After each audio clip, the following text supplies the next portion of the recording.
اس کا ٹھکانہ جہنم ہے اور وہاں اس کا کوئی مددگار نہیں ہوگا، حتیٰ کہ سید الاولین والآخرین، شفیع المذنبین، رحمت للعالمین، خاتم النبیین، سیدنا و مولانا امام اعظم محمد رسول اللہ صلی اللہ علیہ وآلہ وسلم بھی اس کے کچھ کام نہیں آئیں گے۔ بخاری مسلم دونوں میں حدیث ہے، اللہ تعالیٰ نے ہر نبی کو ایک مقبول دعا دی تھی جو اس نے دنیا ہی میں کر لی، اسی دعا کی وجہ سے قوم نوح بھی برباد ہوئی، حضرت نوح علیہ السلام نے دنیا میں وہ دعا کر لی۔ میں نے اپنی دعا سنبھال کے رکھی ہے قیامت کے دن کے لیے، اور میری اس دعا سے میرے ہر امتی کو نفع پہنچے گا سوائے اس شخص کے کہ جس نے دنیا میں کسی قسم کا شرک کیا ہوا۔ شرک is the most sensitive issue in the sight of Allah. تو تمہارا تو کوئی عقیدہ، کوئی دعویٰ قرآن میں لکھے نہیں، اس کے الٹ باتیں لکھی ہوئی ہیں۔ اتنا ظلم کیا تم نے اس کتاب کے ساتھ، تو تمہارا حشر وہی ہونا ہے جو قرآن میں لکھا ہے، وقال الرسول یا رب ان قوم اتخذوا هذا القرآن مہجورا۔ رسول اللہ قیامت کے دن شکایت کریں گے کہ اے اللہ میری امت نے قرآن کو پیٹھ کے پیچھے ڈال دیا تھا، ہمیں صرف شفاعت والا ورژن بتایا گیا جو حق ہے، لیکن جو شکایت لگنی ہے کہ قرآن کو پیٹھ کے پیچھے ڈال دیا تھا وہ نہیں ہمیں بتایا گیا، اور پریکٹیکلی ہمیں نظر آ رہا ہے کہ قرآن کو پیٹھ کے پیچھے ڈال دیا گیا، اور نبی صلی اللہ علیہ وآلہ وسلم کو اس چیز کا غم ہے کہ مجھے قیامت کے دن اپنی امت کے خلاف گواہی دینی پڑ جائے گی کیونکہ انہوں نے قرآن چھوڑ دیا۔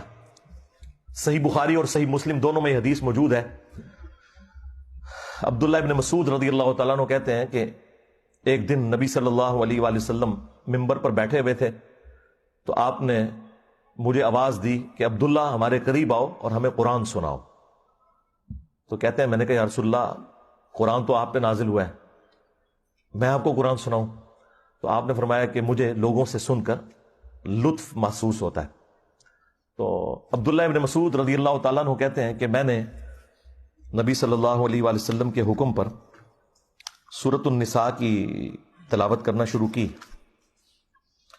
اور میں جب آیت نمبر 41 پہ پہنچا، آپ اندازہ کریں نبی صلی اللہ علیہ وآلہ وسلم نے آلموسٹ یہ 6 رکوع ہیں جو تلاوت سنی ہے، تو 41 نمبر آیت پہ جب میں پہنچا فَكَيْفَ إِذَا جِئْنَا مِن كُلِّ أُمَّةٍ بِشَهِيدٍ، تو وہ کیا وقت ہوگا کہ جب ہم ہر امت میں سے ایک گواہ کو یعنی وقت کے پیغمبر کو اٹھائیں گے، کس لیے؟ تاکہ وہ اہل ایمان کے حق میں گواہی دے اور جو ان کے مخالفین تھے ان کے خلاف گواہی دے۔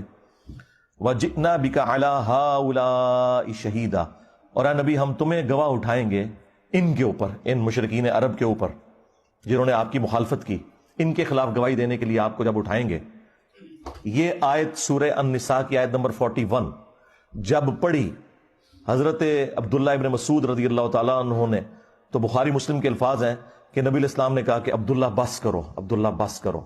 وہ کہتے ہیں میں نے جب نگاہ اٹھا کے دیکھا تو نبی علیہ السلام کی مبارک آنکھوں سے آنسو روا تھے، آپ کی داڑھی تر ہو چکی تھی اس غم سے کہ مجھے اپنی امت کے خلاف اپنی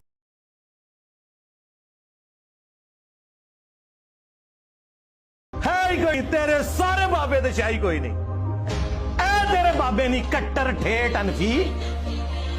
وہ 26 دسمبر کی ڈیٹ ڈاکٹر اشرف جلالی پارٹی نے اناؤنس کر دی ہے۔ 26 دسمبر کے لیے تیار رہیں، اس سے پہلے جو بھی ٹائم بنتا ہے فیض ربانی صاحب کا اور شریف قریشی کا یہ اپنا ٹائم طے کریں۔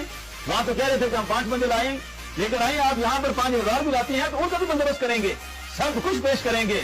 26 دسمبر کا ٹائم طے ہے، 26 دسمبر سے پہلے آنا چاہتے ہیں تب بھی ہم تیار ہیں، 26 دسمبر کے بعد اگر وہ ٹائم بنتا ہے تب بھی مفتی نیب قریشی سے پوچھ لیں، جس وقت وہ اپنے موقف کو ثابت کرنے کے لیے تیار ہوتے ہیں ہمارے مرکز کے دروازے کھلے ہیں، ایک دفعہ آ جائیں۔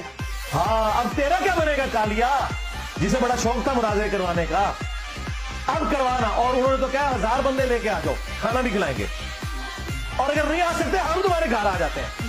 اب مجھے بتائیں اگر یہ مفتی حنیف قریشی صاحب اپنے اس وعدے میں سچے ہیں تو انہیں فیس کرنا چاہیے نا، جو بلا کے کہہ رہے ہیں۔ اگر یہ فیس نہ کرے تو آپ سمجھ لیں یہاں پہ ڈرامہ لگانے آیا تھا، اور میں پہلے پریڈکٹ کر رہا ہوں یہ کبھی بھی فیس نہیں کرے گا، نہ ادھر جا کے نہ اپنے پاس بلا کے۔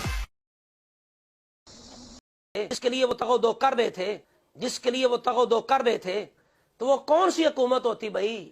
اگلی بات پانی بند ہونے دے بارے وچ بہت زیادہ مبالغہ کیتا جاندہ ہے کہ جی پانی انج بند ہویا ہے کہ 3 دن بالکل ایک قطرہ بھی نہیں لبیا، یہ بھی جھوٹ ہے۔ بولو سارے کی ہے، بولو یار سارے بولو چاہ۔ وہ ذمہ داری میری ہے یار, گل میں کی ہے نا, میری ذمہ داری ہے. خطرہ مینوں نہ چاہیے, سارے بولو جھوٹ ہے. جتنا وڈا جھوٹا ہوئے, جتنا مرچ مسالے لانا والا ہوئے, اپنے کو بنا بنا کے لوگ روانے والا ہوئے, اسی اتنا اس سے خوش ہونے ہیں. بالکل سارا انہیں اپنے ٹھڈ دا تھندا بنایا جے, اپنے پیٹ دا تھندا جے. کوئی واقعہ کربلا شہادتاں کسے دنیا دی مستند کتاب دے اندر کوئی نہیں جے. بالکل سارا انہیں اپنے ٹھڈ دا تھندا بنایا جے, اپنے پیٹ دا تھندا جے. کوئی واقعہ کربلا شہادتاں کسے دنیا دی مستند کتاب دے اندر کوئی نہیں جے. بالکل سارا انہیں اپنے ٹھڈ دا تھندا بنایا جے, اپنے پیٹ دا تھندا جے. کوئی واقعہ کربلا شہادتاں کسے دنیا دی مستند کتاب دے اندر کوئی نہیں جے. سورت انہوں نے ایک جملہ اور نعرہ دیا ہے, میں کہتا ہوں عام کیا جائے اسے. میں مشورہ دیتا ہوں نقیبوں کو, خطیبوں کو, اس کو عام کرو کہ بھئی صحاب رسول گمراہ نہیں ہو سکتے, اولاد رسول گمراہ ہو سکتی ہے.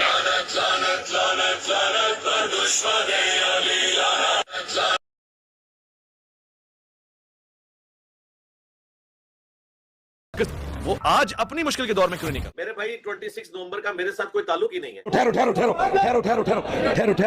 اس طرح سے بغیر رابطہ کیے ہوئے اپنی طرف سے کسی دن کو متعین کر کے اس پر مناظرے کا اعلان کر دینا, میں سمجھتا ہوں کہ یہ اخلاقی طور پر درست نہیں ہے. سوشل میڈیا پہ یہاں پر مناظرے اور مباحثے کے چیلنج بھی ہوئے, آؤ جی منجی ٹھکوا جاؤ, آؤ فلاں کر لو, میری دار تھلے آ گئے ہو, میں نے ان فرقوں کے جنازے نکال دیے, مرزا صاحب اے منجیاں ہی نہیں ٹھک دیاں نے جویں ہن ٹھکی ہے. جھوٹے بنائیے. اور مرزا محمد علی جیلمی صاحب کے مناظرے کے حوالے سے 26 تاریخ کی اناؤنسمنٹ کی ہے کہ 26 نومبر کو میرا اور مرزا محمد علی جیلمی صاحب کا مناظرہ ہونے جائے. جھوٹ بولو, بار بار جھوٹ بولو. جو شخص پوری دنیا کے سامنے چیلنج کرتا تھا کہ جناب ڈیمیج ہیز بین ڈن اور فلاں اور فلاں, آج جو معاذ اللہ خواجہ معین الدین چشتی, حضرت داتا سرکار پیر مہر علی شاہ صاحب, حضور غوث پاک, اللہ کی بھی گستاخ, بریلوی رسول اللہ کی بھی گستاخ.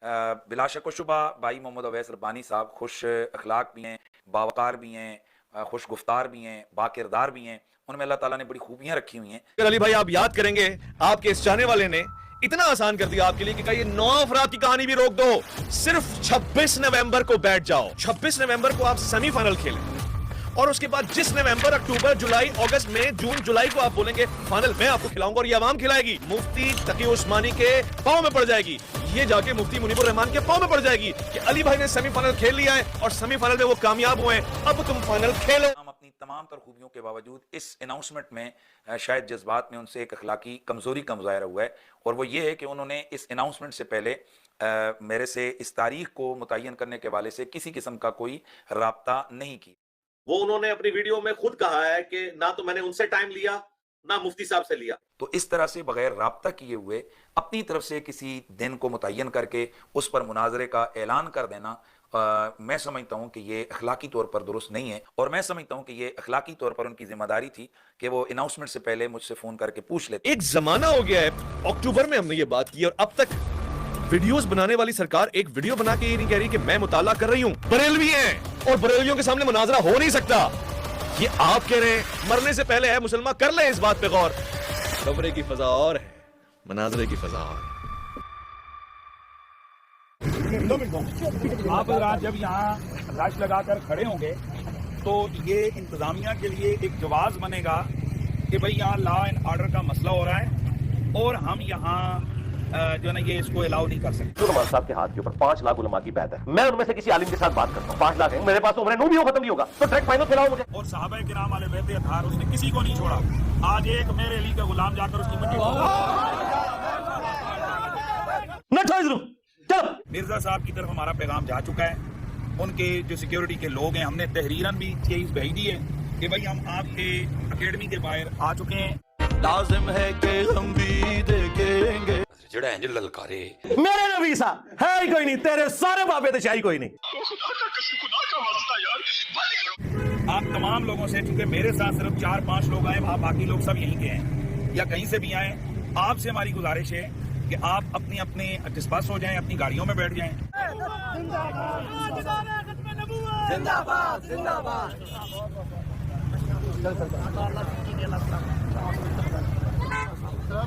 تو اس کو یوں ہی سمجھیں کہ کوئی شخص نہ لڑکی والوں سے ٹائم لے, نہ لڑکے والوں سے, اور برات لے کے پہنچ جائے اور کہ جی کرو. پہ جو ہدایت پہ نظریں جمائے بیٹھی ہیں, ان کانوں پہ جو ذکر خیر کے منتظر رہتے ہیں, اور ان قدموں پہ جو ہدایت کی راہ پہ کام کرتے ہیں. تمام احباب کو, ان لوگوں کو صبح سے لے کر یہاں صحافی برادران یا دیگر احباب جو منتظر تھے, اور چاہتے تھے کہ علماء علمی گفتگو اپنے علمی انداز سے کریں. میں نے تو مناظرے کا کہا ہے. ہم اگر عوام کے سامنے حقائق لانا ضروری تھے.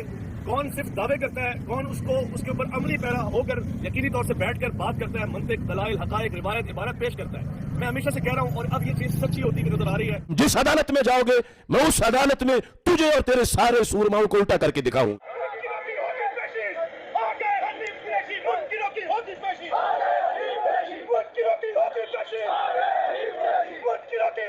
کو مانگتا تو نام بدل, کپڑا بدل, مانگتا ہے باپ بھی بدل. یہ کون بدلنے کا بات نہیں کرنے کہ مرنے سے پہلے ہے مسلمان کر لیں اس بات پہ غور. کمرے کی فضا اور ہے اور مناظرے کی فضا اور.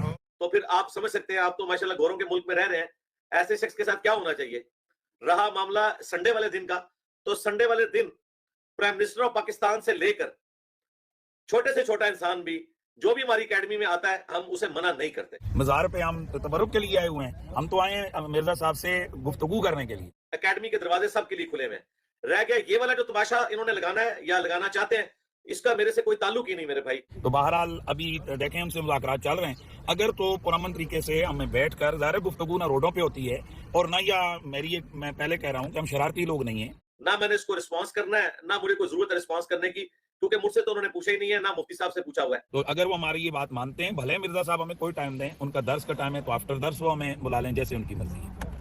تو بیٹھنا میں نے اور مفتی صاحب نے تھا نا بقول ان کے, تو اس کے لیے تو میں نے پہلے سے بتایا ہوا ہے کہ مفتی منیب الرحمان صاحب ویڈیو بنا کے دے دیں تو ہم بیٹھنے کے لیے تیار. تو جو میں نے یہ کہا تھا لیکن میرا دل کہتا تھا کہ نہیں بیٹھیں گے, مناظرہ نہ تھی, علمی مباحثہ کریں گے. علمی مباحثہ صحیح بیٹھیں گے, بدل گیر ہوں گے, دو چار باتیں آپ دکھائیں گے جی میں نے اس پہ اختلاف کیا ہے, اور یہ کہیں گے اختلاف کی وجہ آپ کے پاس غلط ہے, روایت یہ ہے, یہ ایسے ہے. یہی گفتگو ہوتی ہے اور یہ شیوا رہا ہے علماء کرام کا, یہ طریقہ رہا ہے اور یہی چیز پسندیدہ ہے. یہ بڑی معقول وجہ ہے. اور یہ جو کہتے ہیں بار بار کہ یہ کمزور لوگوں کے ساتھ بیٹھتا ہے, تو کیا مفتی منیب الرحمان کو یہ کمزور سمجھتے ہیں؟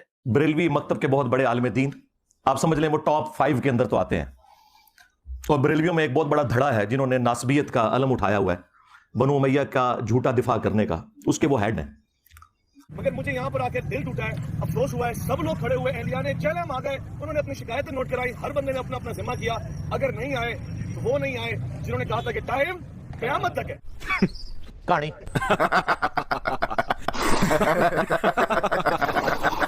مفتی تقی عثمانی کو یہ کمزور سمجھتے ہیں, وہ تو سب سے تگڑے لوگ ہیں. تو میں نے ان کے ساتھ بیٹھنے کے لیے تیار ہوں, اور یہ بھی میری خواہش نہیں ہے.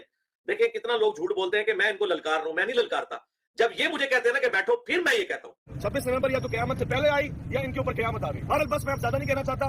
میرا اختلاف علمی نہیں اخلاقی تھا, میرا تقاضا علمی نہیں اخلاقی تھا. علمی گفتگو کے لیے مفتی صاحب آئے تھے جن کو آپ نے کہا تھا حنیف قریشی صاحب آپ کو چیلنج ہے, ٹائم قیامت تک ہے.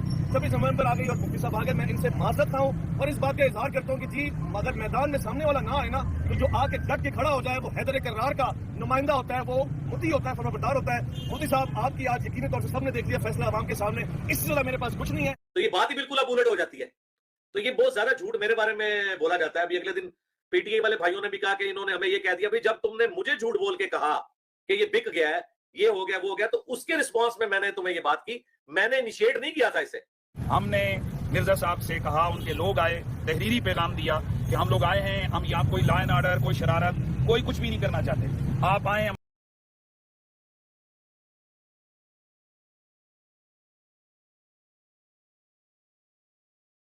اور سیدنا خواجہ معین الدین حسن سنجری رحمۃ اللہ, آپ کا نام حسن ہے, حسن بن حسن سنجری رحمۃ اللہ, آپ کی نسبت علاقائی اعتبار سے سنجری ہے.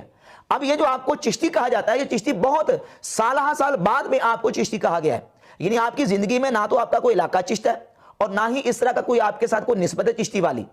جب آپ علاقے کے اعتبار سے سنجری ہیں, سنجر علاقے کے رہنے والے ہیں, اور چشتی کا لفظ آپ کے ساتھ بہت بعد میں منسوب کیا گیا ہے, تو اس سے یہ بات بالکل واضح ہوتی ہے کہ آپ کی زندگی میں آپ کا اپنے کسی مرید کو یہ کہنا کہ تم کہو لا الہ الا اللہ چشتی رسول اللہ, یہ چشتی کا لفظ جو ہے بتاتا ہے کہ یہ بعد میں کسی نے ان کی طرف منسوب کر دیا یہ بات اور حکایت, یہ درست نہیں ہے. اور پھر ہمارے بڑے بڑے صوفیہ اولیاء نے اور خود اعلیٰ امام اہل سنت رحمۃ اللہ علیہ نے اس چیز کی تردید کی ہے کہ اس طرح کی باتیں ان کی طرف بالکل غلط منسوب کی گئی ہیں, یہ درست نہیں ہے. خواجہ معین الدین چشتی اجمیری قدس سرہ نے فرمایا کہ میں حضرت مخدوم شیخ یوسف چشتی قدس سرہ کی خدمت میں حاضر تھا. ایک شخص بیعت کے ارادے سے آیا, خواجہ کے قدموں پر اپنا سر رکھا اور عرض کیا بیعت کے لیے حاضر ہوا ہوں. خواجہ پر کیفیت طاری تھی. یہ بات نوٹ کریں, مسلم شریف کی وہ حدیث نکال لیں کیا کہ خواجہ پر کیفیت طاری تھی. ان کی میں وضاحت ذرا بعد میں کرتا ہوں. اور پھر فرمایا کہ اگر تم کہو کہ لا الہ الا اللہ چشتی رسول اللہ تو میں تمہیں مرید کر لوں.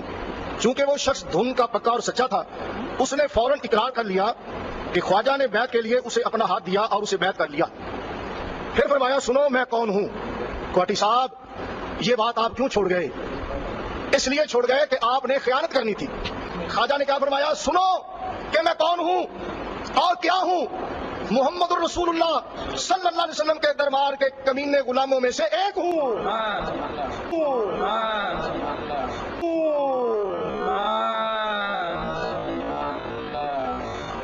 اور جب خواجہ نے فرما دیا کہ کلمہ وہی ہے محمد الرسول اللہ, اب تجھے فتویٰ لگانے کی کیسے ضرورت ہوئی؟ یہ آپ کا اعتراض کا جواب ہو گیا. اور یہ جو منافق قسم کا ایک منافقانہ اپروچ رکھنے والا جو مولانا ہے, یعنی جس کے قول اور فعل میں تضاد ہے, جو بخاری مسلم میں حدیث ہے منافق کی 4 نشانی ہے, بات کرے گا جھوٹ بولے گا, اور جب امانت رکھی جائے گی خیانت کرے گا, عہد کرے گا تو توڑ دے گا, اور جب معاملہ ہوگا تو گالی گلوچ پہ اتر آئے گا. اس کا حال یہ ہے کہ کئی سال پہلے یہ اس مناظرے میں بیٹھا ہوا ہے جس مناظرے میں ان لوگوں نے چشتی رسول اللہ کا دفاع کیا ہے شتی ہاتھ کہہ کے, اور کہا خواجہ پر کفیت تاری تھی, خواجہ پر کیفیت آئی تھی, اسی پر غور کر لیتے تو فتویٰ لگانے کی تم جرت نہ کرتے.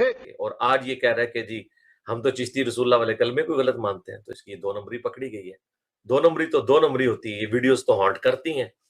اس وقت تو شتیہات کہہ کے مان رہے تھے یہ لوگ, اب جب ہم نے ہائی لائٹ کیا تو آپ کہہ رہے ہیں ہمارا کلمہ ہی نہیں ہے. یہ تو میں نے آپ کی وہ چیز پکڑی ہے کہ آپ کا پورا فرقہ الٹ دیا اللہ کے فضل سے. اعلیٰ حضرت کا نامکمل مشن تھا جس کی تکمیل میں نے کی ہے, آپ کی گستاخانہ عبارتیں پکڑ کے انشاءاللہ ٹائم قیامت تک ہے جواب دینا اس بات کا کہ اس وقت دفاع کیا تھا. اب تم پہ کون سا حق ایسا کھلا ہے کہ جس کی وجہ سے چشتی رسول اللہ سے انکار کر رہا ہے؟ مفتی منیب الرحمان نے نہیں کیا, بڑے علماء نے نہیں کیا, نہ وہ کریں گے. وہ کریں گے تو پھر میں کہوں گا ٹھیک ہے, پھر مجھے مانو کہ میں نے 800 سال سے جو تمہاری کتابوں میں تمہارے پرنٹرز چھاپ رہے تھے, تمہارے بزرگ ترجمہ کر رہے تھے, سب سے بڑے بزرگ تو پھر ہم نکلے نا. ان کا ساروں کا علم غیب فارغ ہو گیا جو آپ لوگ کلیم کرتے ہیں, ان کی بزرگی فارغ ہوگی, یہ گستاخانہ باتیں چھاپتے رہے.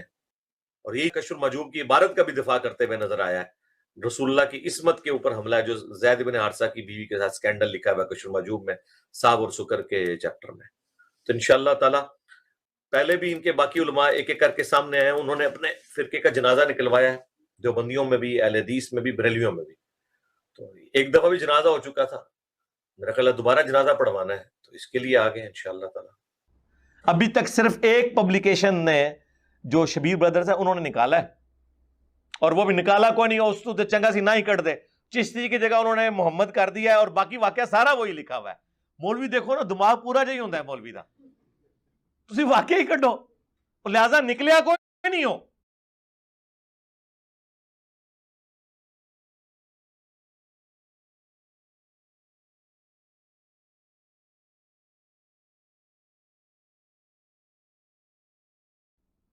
جب تک ان کے بڑے علماء جو ان کے ہیڈز ہیں وہ آ کے اعلان برات نہیں کرتے, چھوٹے کسی کی بات نہیں مانی جائے گی, نہ کسی پبلیکیشن کے نکالنے سے کوئی مسئلہ ہوگا.